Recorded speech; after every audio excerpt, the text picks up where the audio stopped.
of the City Council. Councillor Benton is excused from today's meeting. All other committee members are present today via Zoom.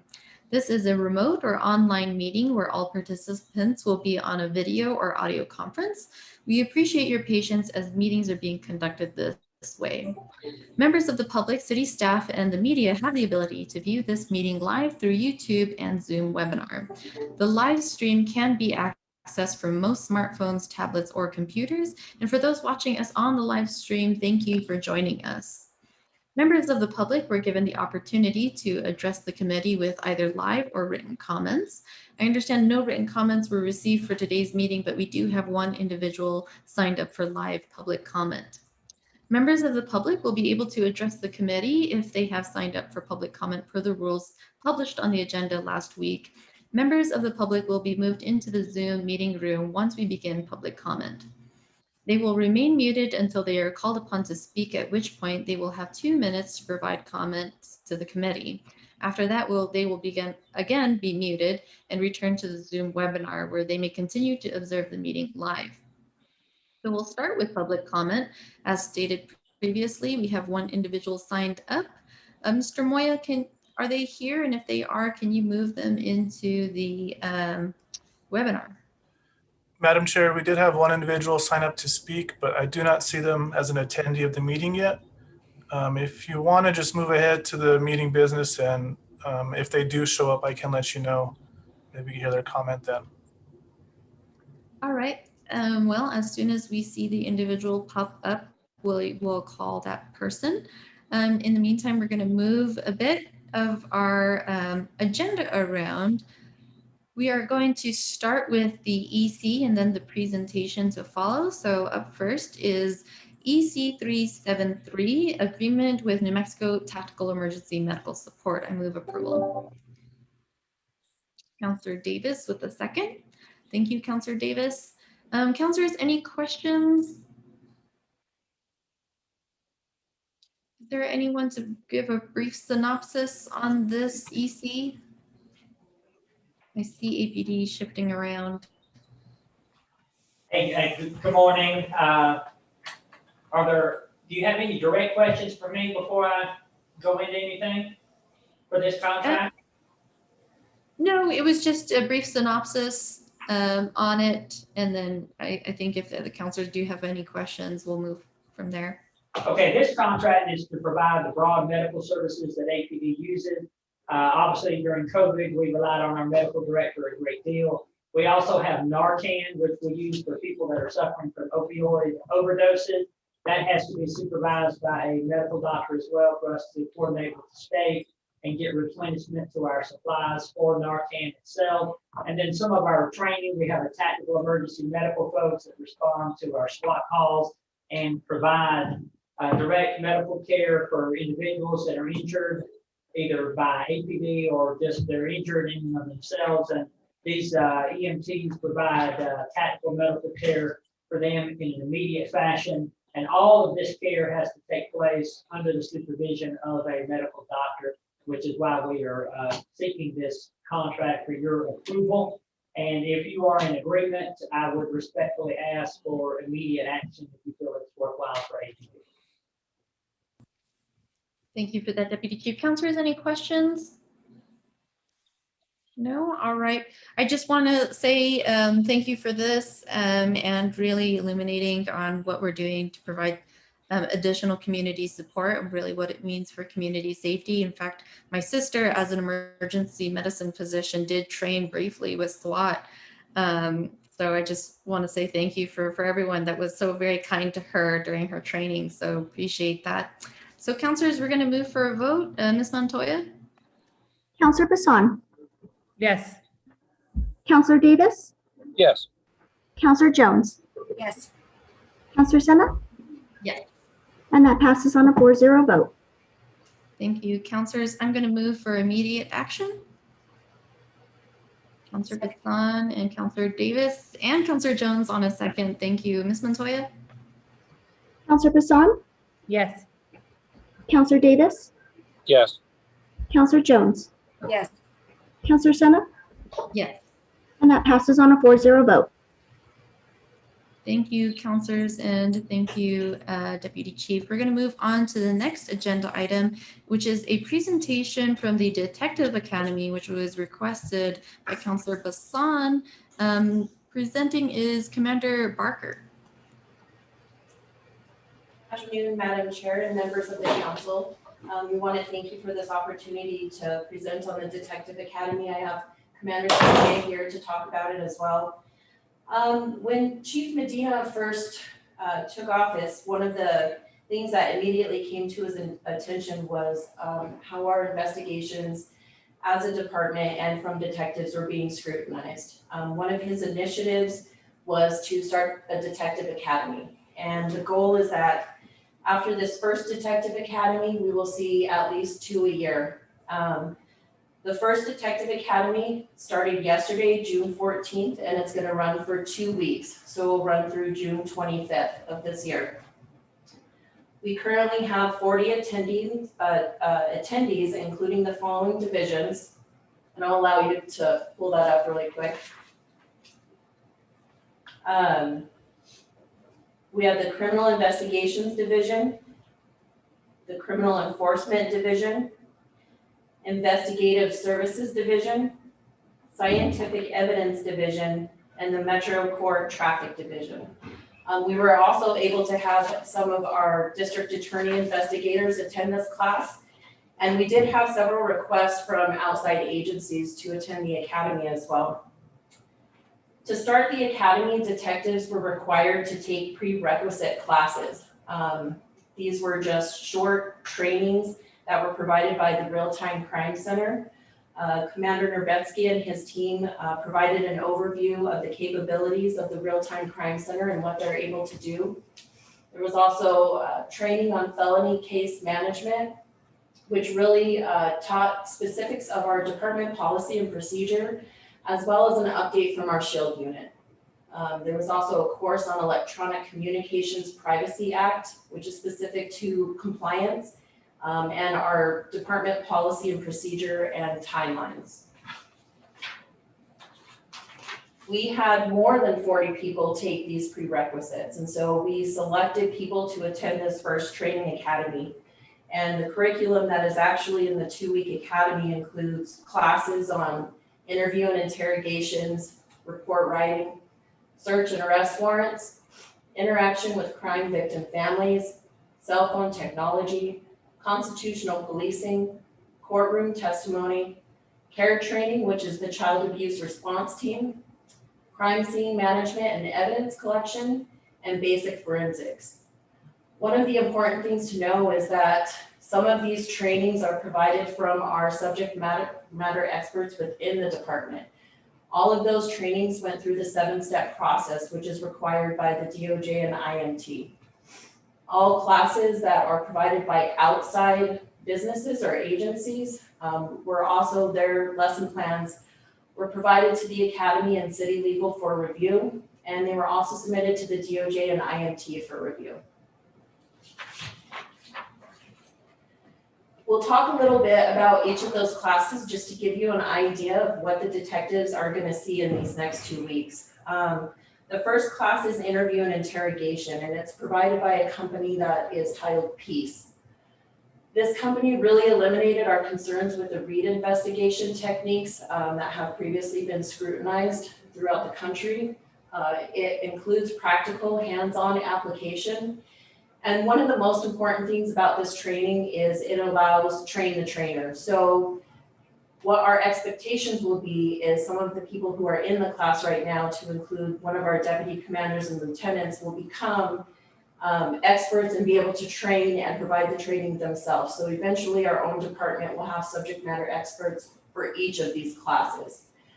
Another great thing about this company is they provided training to other agencies who are under consent decrees, and those agencies are included on the slide. The next class is report writing, and I'm going to allow Commander Tafoya to talk a little bit about why he selected this training for the course. Yeah, so like good morning or good afternoon. So like Commander Barker said, one of the categories that the DA's office and and the Chief Medina had concerns is the way we document our investigations. When we looked, the department historically has done a horrible job at providing specific training when it came to report writing. So after many investigating and looking into outside vendors, the group decided to choose Blue to Gold. The head instructor, Anthony Bandero, he's a former officer at Las Vegas Metro, got his law degree and started doing training across the country. One of the things that what we liked about this is that there's different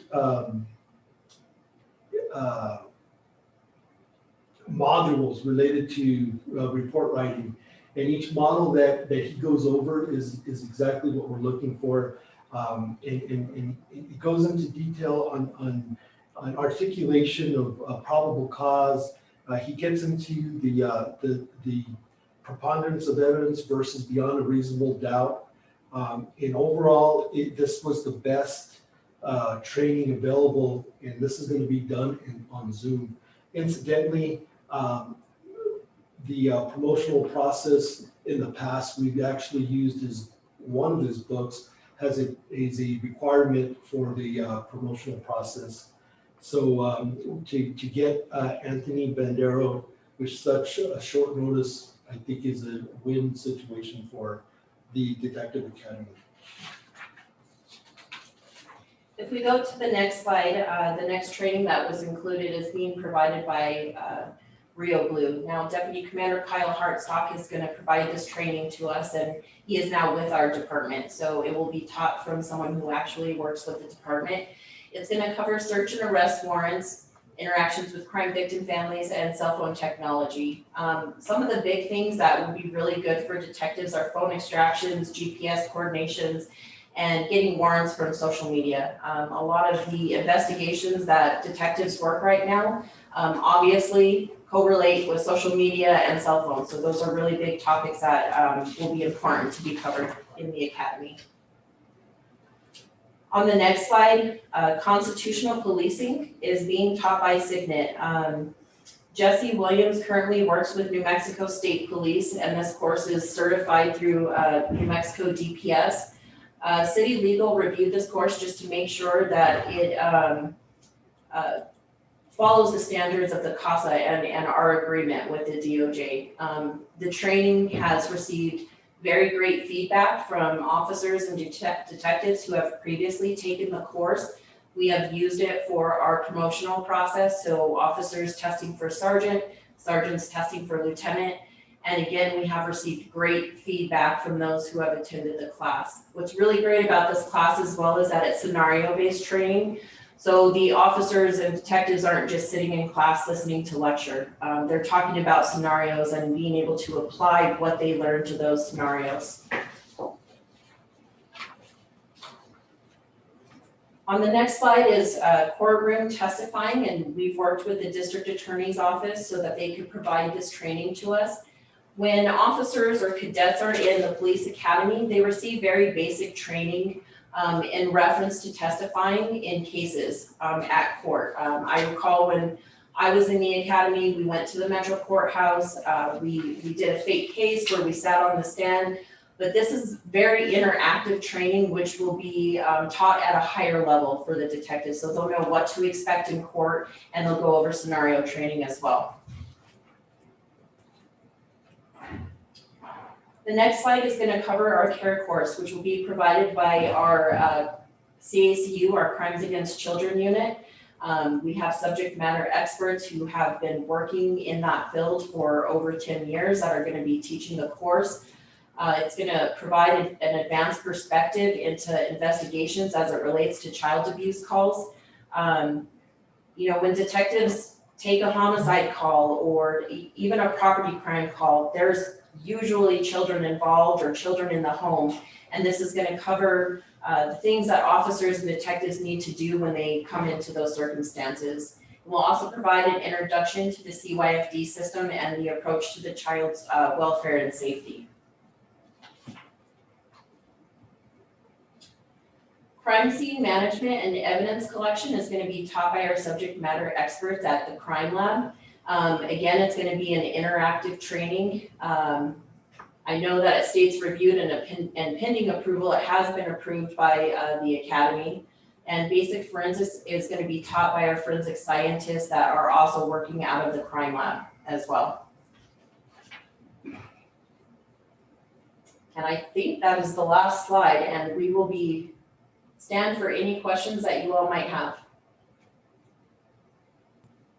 Counselors, any questions? Counselor Bassan. Thank you, Madam Chair. Thank you for this presentation. I think that I don't really have a question, but I think that it's important to recognize that some training is better than no training. And at least from my own personal perspective, I absolutely never expected to hear that detectives have basic training. So I think that this training academy for detectives is long overdue.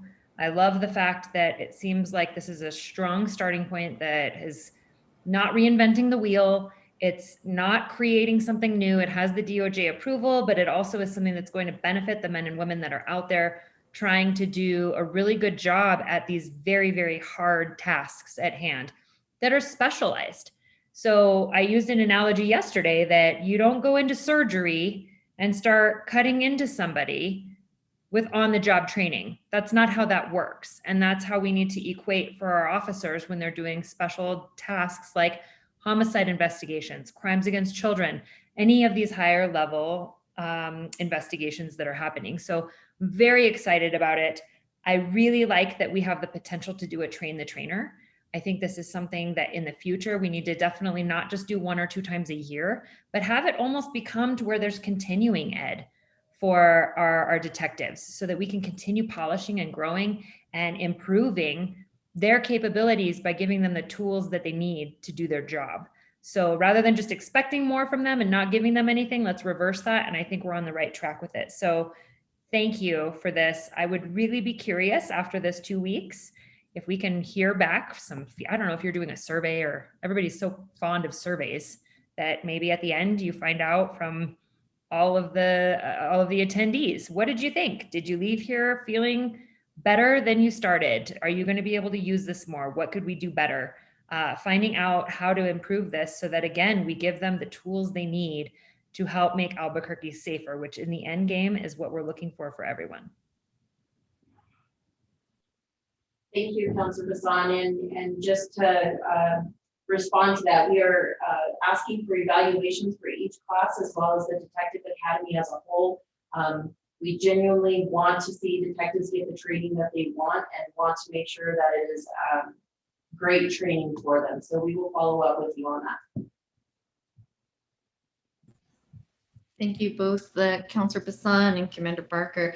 Yeah, Counselor Jones, anyone else with more questions? If not, I'll go into my questions or statement. No, thank you. I think the explanation was very good. Thank you. Yeah, all right. So I just appreciate this presentation and thank you to Counselor Bassan who requested this as well.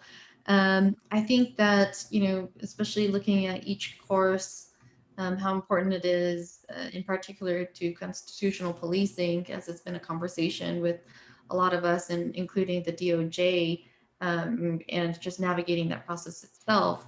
But I'm sure you may know what my next question or request will be, is to actually sit into one of these classes, because I would love to see it. When I went into the CIT training, it was just phenomenal to see, and really wished that the general public would get to see it too, because the approach that some of even the new officers getting to have this perspective, and it was well-rounded because we also had people who were social workers, who were clinicians, and paramedics that also shared different perspectives to give some of our officers just a different lens to compare notes on. So I would love to request some time to sit on one of these classes, if it's in person or in Zoom, to see it in action for myself, and welcome any counselors that would like to join as well. If we can arrange that, Commander Barker, greatly appreciate that. Absolutely, Madam Chair, I will reach out to you for availability. Perfect. All right. Well, thank you so much for this presentation. With that, there being no further business, this Public Safety Committee meeting is adjourned. Thank you.